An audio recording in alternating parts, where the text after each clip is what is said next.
नमस्कार. Example number 10. 10 नंबरचं example खूप मोठं आहे. पूर्वीच्या सिलेबसमध्ये आपल्याला ते परीक्षेला विचारलं जायचं 4-5 मार्काला. समजून घेऊया. पी ए बी इथं हा 4 आहे, हा इथं 8 आहे. बघा in figure A B is a chord of circle with centre P. P is equal to 8 and distance of chord from center from the center P is 4. The distance is always perpendicular, so it is a 4. Find the area of shaded portion. So you have to find shaded portion. That means काय हा shaded portion सांगा बरं. इथं एक म्हणून segment AXB. You have to find area of segment AXB. Okay? म्हणजे area of sector minus area of triangle किंवा मोठा formula r square into pi theta upon 360 minus sine theta upon 2. For that एक नाव देऊ आपण. तुम्हाला area of triangle जर काढायचा असेल तर ही हाईट आहे, बेस माहित झाला तुम्हाला, बेस म्हणजे ए बी माहित झाली, तर you can easily find the area. Okay. आणि थिटा माहित झाला तर you can easily find the area of sector. बघा आता हा 4 2 8 आहे म्हणजे in triangle PM PM is equal to 1/2 PA. बघा हे हायपोटेनस आहे, त्या ट्रायंगलचा हायपोटेनस आहे. ही साइड याच्या निम्मे आहे म्हणजे it is a side opposite to 30 degree. आपल्याला माहिती आहे by 30 60 90 triangle theorem side opposite to 30 degree is half of the hypotenuse. So hence by converse of 30 60 90 degree triangle theorem, what major angle PAM is equal to 30 degree and major angle PBA म्हणा आणि PBM म्हणा. हा 30 in triangle PAM major angle PMA 90 degree, major angle PAM 30 degree and major angle APM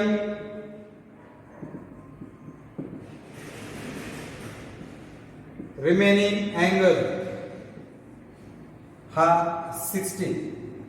Similarly BPM या triangle मध्ये 30 90 हा सुद्धा किती असेल 60 म्हणजे APB मेजर अँगल APB बरोबर 60 अधिक 60 बरोबर 120. APB म्हणजे APM प्लस MPB. हा पण 60 हा पण 60. So theta is equal to 120 degree, R is equal to 8 cm. Now by using that याचा उपयोग करून you can easily find the area of sector. Area of sector is equal to theta upon 360 pi r square. Theta किती सांगितलं आत्ताच एवढ्यात 120 भागिले 360. पायची किंमत 3.14 आणि r म्हणजे 8 स्क्वेअर. 120 छेद 360 314. Remove the point and write down 8 2 times. बरोबर आहे का? रेडियस 8च आहे ना, बरोबर आहे. 0 0 0 कैंसल, 12 1 12 12 3 36 314 गुणिले 64 छेद 3 गुणिले 100.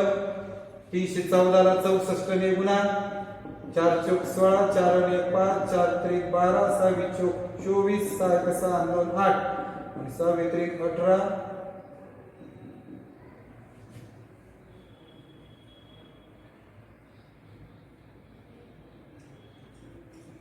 पाच 4 9 8 2 10 8 2 10 भागिले 3 गुणिले 100. आता याला 3 ने भागूया. बरोबर आहे का? बघा 6 9 8 2 10 8 2 10. Okay.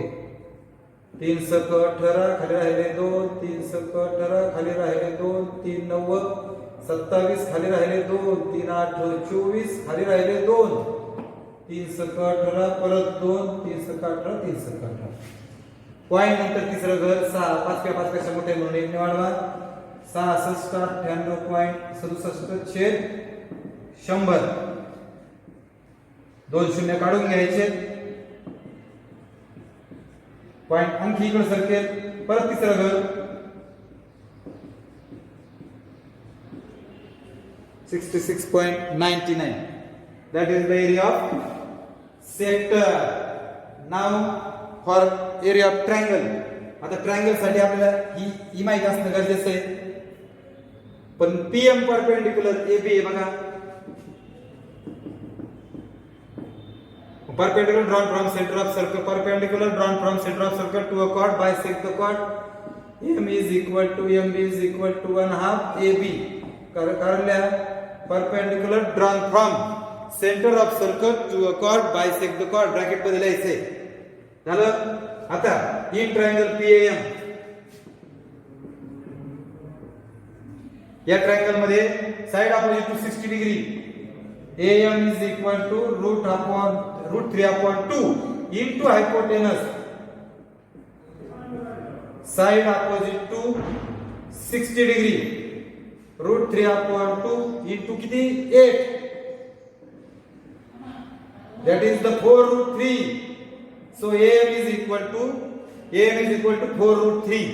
Okay, but AM is equal to 1/2 AB. So 4√3 is equal to 1/2 AB. √2 2 गुणिले होईल. So AB is equal to 8√3 cm. Okay.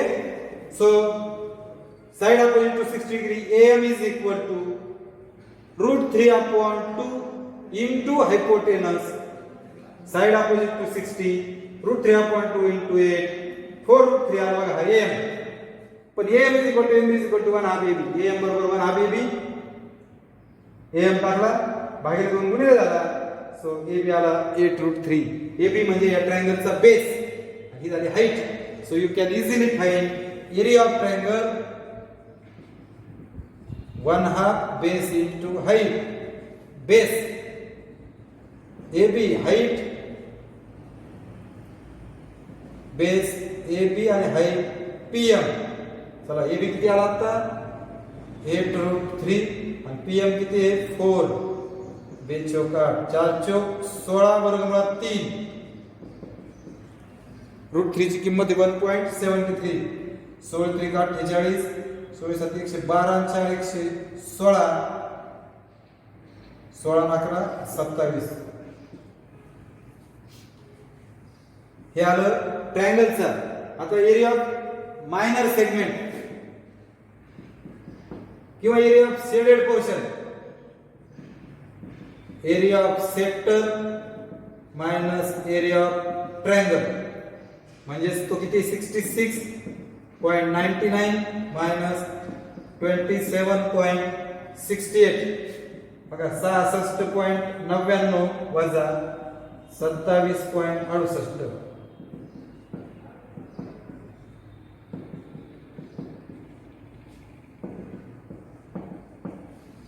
हे त्याचं उत्तर असेल 39.31.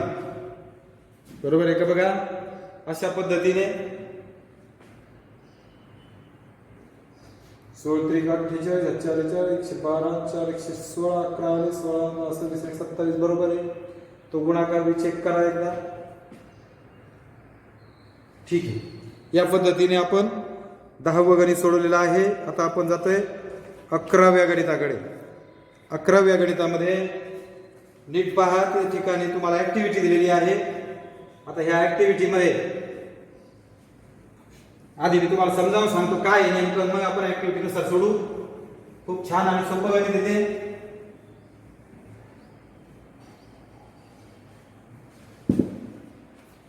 बघा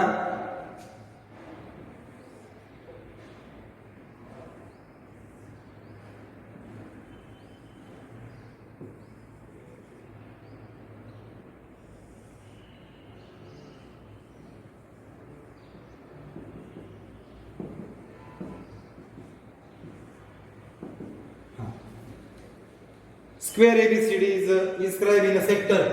Square ABCD. दिसतं का ABCD हा square, each angle right angle, all sides are congruent. inscribed in a sector A dash PCQ. A dash PCQ. हा जो A dash PCQ आहे हा सेक्टर या सर्कल असेल, बरोबर. पण ही साइड झाली म्हणजे ही काय त्याची रेडियस नाही होणार, रेडियस ही असेल. म्हणजे थोडक्यात हे जर जोडलं तुम्ही, इट इज अ डायगोनल, बरोबर आहे का. हा जो डायगोनल आहे इट इज अ रेडियस. बघा ना, हे सर्कल आहे की नाही, असं सर्कल तयार होईल ना. ही जी आहे ना ही मधली is become radius. So you have to find AC for find out area of A dash PCQ. या सेक्टरचा एरिया काढायचा असेल तर you have to find AC. Okay. The radius of sector C dash BXD. बघा C dash केंद्र आहे BXD. म्हणजे हा जो आहे हा सेक्टर जो आहे C dash BXD, हा जो सेक्टर आहे याची रेडियस 20 आहे. म्हणजे याची रेडियस 1 2 3 म्हणजे 20 आहे. So it is the side of square. Complete the following activity. Find the area of shaded region. आता बघा बरं, शेडेड रिजन हा जो मोठा सेक्टर आहे, या मोठ्या सेक्टर मधून छोटा सेक्टर वजा करायचा. म्हणजे area of sector A dash PCQ minus area of sector C dash BXD बरोबर एरिया ऑफ शेडेड पोर्शन. कळतंय का. या मोठ्या सेक्टर मधून छोटा सेक्टर काढून घ्यायचा. कळतंय का. सो एरिया ऑफ, पण पुस्तकात वेगळ्याच पद्धतीने केलेलं आहे त्यांनी सांगितलं area of sector A dash PCQ minus area of square ABCD. काय केलं त्याचं त्यांनाच माहिती. बघूयात आपण आपल्या पद्धतीने करू, मग त्यांच्या पद्धतीने सोडू. बघा आता side of radius of sector C dash BXD is equal to 20 cm, theta is equal to 90. Area of sector C dash BXD बरोबर theta upon 360 pi r square 90 upon 360. पायची किंमत दिलेली आहे का त्यांनी, 3.14 घेतलेली त्यांनी, आणि r स्क्वेअर म्हणजे 20 स्क्वेअर. हा पॉइंट काढून टाकला. 20 दोनदा लिहूयात. बेदुने आणि गेलं म्हणजे 314 येईल फक्त. ओके. हा झाला. आता radius of side of square is radius of big sector. Side of square is equal to 20 cm. Not radius, diagonal of square. AC is a diagonal and it is the radius of big sector. So diagonal is equal to, diagonal of square is equal to root 2 into side, root 2. Okay, it is a diagonal. आणि मग तुम्ही म्हणायचं diagonal of square is equal to radius of sector, radius of sector A dash PCQ. बरोबर. मग area sector A dash PCQ is equal to area बरं का theta upon 360 pi r square 90 upon 360 pi ची किंमत 3.40 आणि हे okay 90 upon 360 300. बघा मी काय नाही फक्त पॉइंट आपण दिलाय आणि 20 रूट 2 दोनदा मांडलं.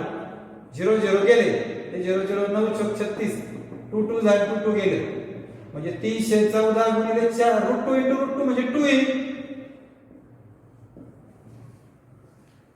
आणि मग इथे किती भरा area of shaded portion 620 minus 340 so 340 cm square is answer. बघा तिथे उत्तर ते बरोबर आहे. Total area of shaded region. ही झाली सोपी पद्धत. उद्या जर असं नाही आलं रिकामी जागा नाही आला तर तुम्ही ह्या पद्धतीने करू शकता. आता पुस्तकाच्या पद्धतीने जर करायचं ठरलं तर बघा side of square ABCD is equal to बघा साइड ऑफ स्क्वेअर एबीसीडी ची side is equal to radius of sector C dash BXD is equal to 20 cm. Area of स्क्वेअरचा area side square 20 square 20 into 20 400. Area of shaded region inside the square. आता ह्या square मधला shaded region area of shaded region म्हणजेच काय area of square minus area of sector. So area of square ABCD minus area of sector C dash बीएक्सडी.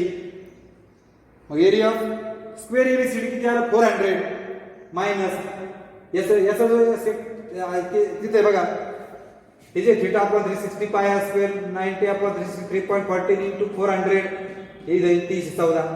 इकडे जो 400 वजा 314. आता 400 ते 314 गेले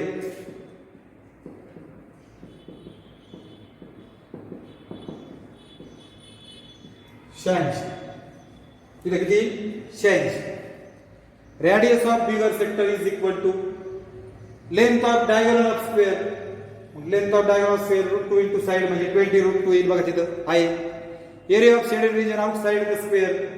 स्क्वेअरच्या बाहेरचा शेडेड रिजन म्हणजे काय येईल area of big sector minus area of square.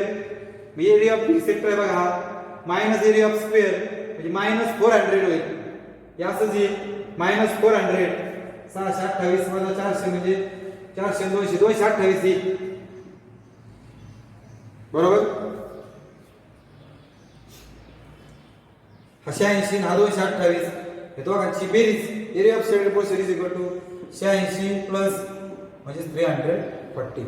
अशा पद्धतीने हे गणित थोडंसं त्यांची पद्धत अवघड आहे. आपली पद्धत सोपी आहे म्हणून आपलं सरळ या आतल्या सेक्टरचा एरिया काढायचा मोठ्या सेक्टरचा एरिया काढायचा आणि मोठ्या सेक्टर मधून छोटा सेक्टर वजा करायचा. फक्त मोठ्या सेक्टरचा एरिया काढताना रेडियस एसी म्हणजे हा डायगोनल असेल स्क्वेअरचा म्हणून diagonal of square √2 into side √2 into 20 आणि म्हणून जरी बघा diagonal of square is equal to radius of sector. हेच महत्वाचं आहे फक्त बाकी काही नाही. आता आपण जाऊ शेवटच्या एक्झाम्पल कडे. त्या एक्झाम्पल मध्ये काय दिसतंय बघा बरं.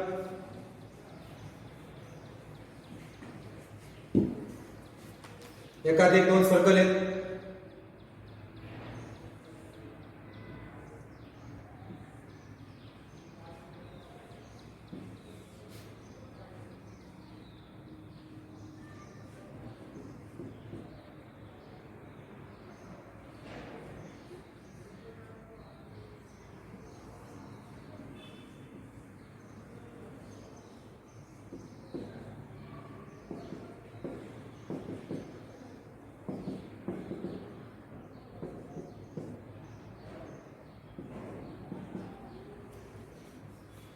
आता ही सुद्धा ऍक्टिव्हिटी बघा BQ 9 दिलाय आणि D 5 दिलाय. Complete the following activity find the radius of the circle. बघा OA OB OC OD OA OB OC OD are the radius of the bigger circle. म्हणून OA is equal to OB is equal to OC is equal to OD is equal to capital R. आणि हे छोटे ही आणि ही PA बरोबर PQ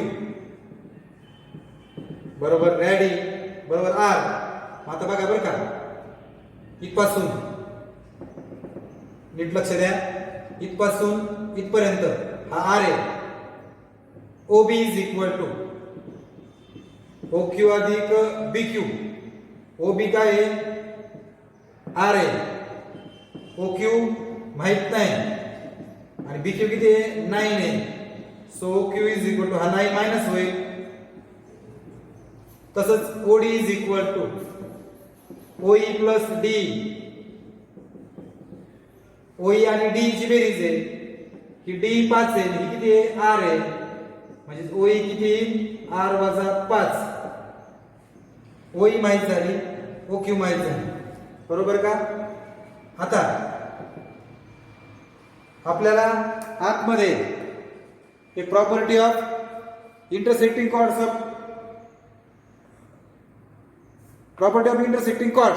म्हणजे दोन कॉर्ड्स जर आतमध्ये भेटत असतील तर पहा तुम्हाला कोणती प्रॉपर्टी 5 नंबरवर सांगतो, तुम्हाला लक्षात येईल म्हणजे आठवेल. 5 नंबर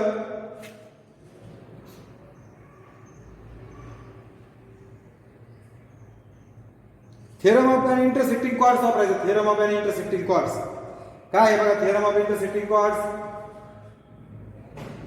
OE इंटू OQ बरोबर OA इंटू OF.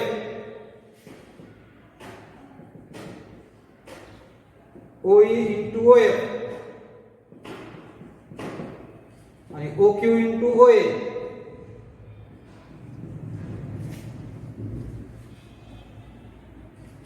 बरोबर आहे का बघा. OQ into OA OE into OF. हा आता OA म्हणजे R आहे, OQ R मायनस 9 आहे, OE R मायनस 5 आहे आणि OF आणि OE या दोघी सारखे आहेत बरं का. OE आणि OF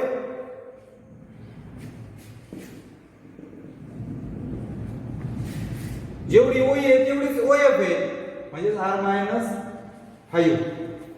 कळतंय का. मग आता R मायनस 5 बघा ना. R minus 5 R minus 5 first term second bracket second term second bracket पुन्हा आतमध्ये R square 5R minus 5R R square minus 5R वजा 5R वजा वजा अधिक 25 साइन सेम समान चिन्ह बेरीज करा. मोठ्याचं चिन्ह दोघांचा गुणाकारी R square 10R plus 25 R ने आत गुणा R स्क्वेअर मायनस 9R. हे दोघं जण इकडे आणा. R square 10R minus R square. हे दोघं जण हा प्लसचा मायनस झाला मायनसचा प्लस झाला आणि 25 मायनस होईल. Sign difference subtraction 10 minus 9 1R bigger sign minus वजा चिन्ह जातील. R आला 25 आला का. हीच रिकामी जागा भरायची तुम्हाला तिथे. आता AQ बरोबर पुढे AQ बघा बरं. हे बघा ही रेडियस आहे ही रेडियस आहे म्हणजे AQ इज इक्वल टू काय होईल बघा बरं. AQ is equal to OA plus OQ. OQ plus OA बरोबर. OQ म्हणजे किती आहे. OQ कुठेतरी काढलाय R मायनस 9 आणि OA म्हणजे कोण आहे R आहे बरोबर आहे का. म्हणजे R प्लस R किती R झाला 2R. हा AQ म्हणजे D झाला D छोट्या सर्कलचा 2R मायनस 2 इंटू R किती आहे 25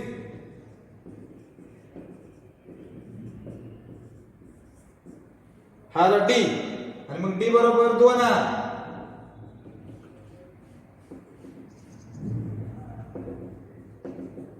म्हणजे 20.5 बरोबर. अशा पद्धतीने हे गणित या ठिकाणी संपलेलं आहे. सोपं गणित होतं बघा एकदम. तुम्हाला फक्त मी आहे ते सोडून दिलंय. प्रॉब्लेम सेट 7 जो क्वेश्चन नंबर 1 जो आहे त्याच्यामध्ये बघा पहिलं बघा the ratio of circumference and area of circle is to कोणाचा रेशिओ आहे सर्कम्फरन्स आणि एरिया. C म्हणजे 2 पाय R एरिया म्हणजे पाय R स्क्वेअर. फक्त किमती भरल्या बघा मी त्याच्यात. C भागिले A चा रेशिओ दिलाय. C चं सूत्र लिहिलं A चं सूत्र लिहिलं पाय पाय गेले 1 R गेला म्हणजे 2/R आणि 2/7 बाय क्रॉस मल्टिप्लिकेशन 7 गुणे 14 बरोबर 2R म्हणजे किती 7. आता तुम्हाला काय विचारलं त्यांनी फाइंड द सर्कम्फरन्स. R काढले आपण C बरोबर 2 पाय R पाय कसं ठेवलेलं त्यांनी 2 आणि 7 म्हणजे किती पाय झाले 14 पाय. बघा साधं सोपं सरळ गणित होतं. The measure of an arc of a circle is म्हणजे थीटा दिला 60 160 आणि n दिली 44 फाइंड सरकमफरन्स. बघा एल बरोबर थिटा भागिले 360. हे सूत्र एलचं आणि सी हे म्हणजे सी आहे बघा. मग तुम्हाला एल दिला 44, थिटा दिला 160, हा 360 आणि इथं सी म्हणा. म्हणजे 44 गुणिले 360 भागिले 160. हा गुणिले होईल, हा भागिले होईल. 160 लेंथ इज 44 बरोबर आहे. 0 0 गेला.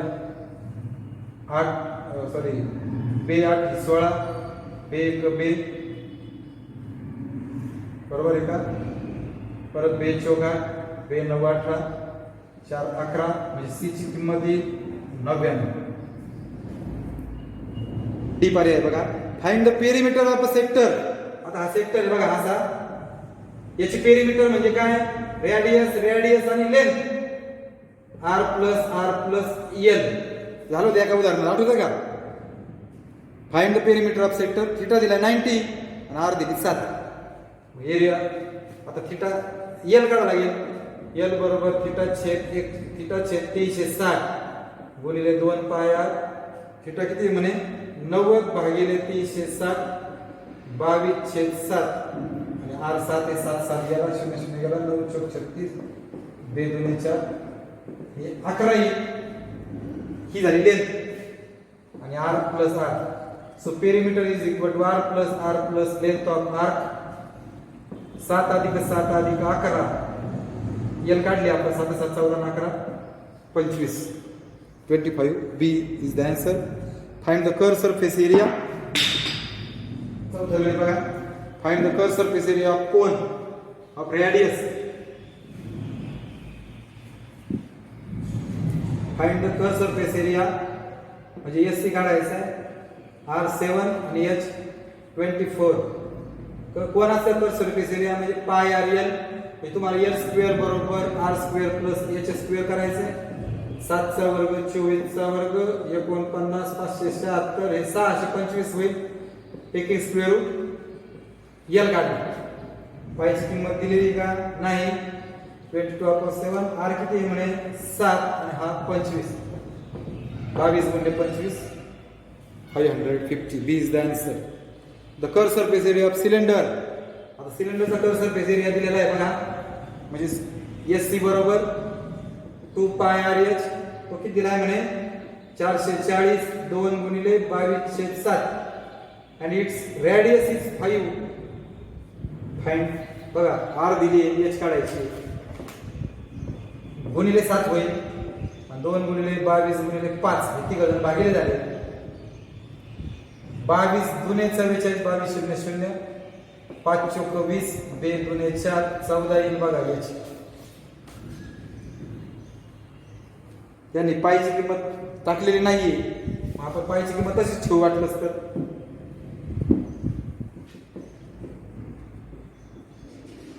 भागिले 2 गुणिले पाय गुणिले 5 हे 5 गुणिले 10 होईल. 44 पाय फक्त याचे. पहिलंच येईल. Cone was melted and cast into a cylinder. म्हणजे volume of cone is equal to volume of cylinder. बरं का. कोनचं सिलेंडर तयार करायचं म्हणजे volume of cone is equal to volume of cylinder.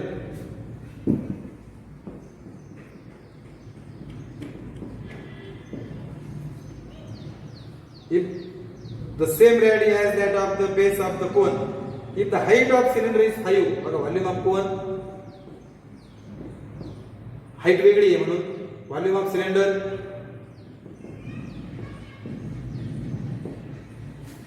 कोणाचं व्हॉल्यूम 1/3 पाय r स्क्वेअर h.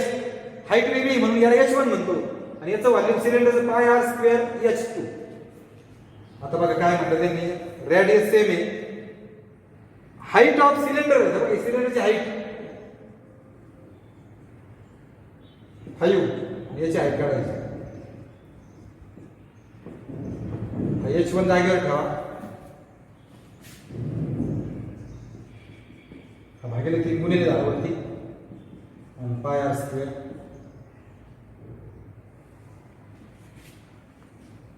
पंधरा येईल उत्तर. पहिलंच येईल. त्यानंतर find the volume of cube 4/3 pi r cube. Side is volume of cube है cube, so L cube.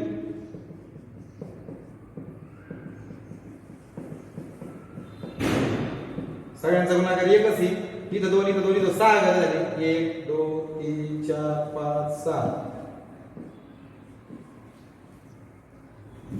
आता याचे उत्तर शोधा. 0. शेवटचं आहे बघा D. Find the side of cube if volume is 1. Volume of cube त्याने सांगितलं व्हॉल्यूम 1 आहे टेकिंग क्यूब रूट. हा एकचाच क्यूब आहे. मीटर आहे मीटर सेंटीमीटर होईल 100 सेंटीमीटर. सी आहे त्याचं. या ठिकाणी हे प्रकरण संपलं. आपण थांबूयात. धन्यवाद.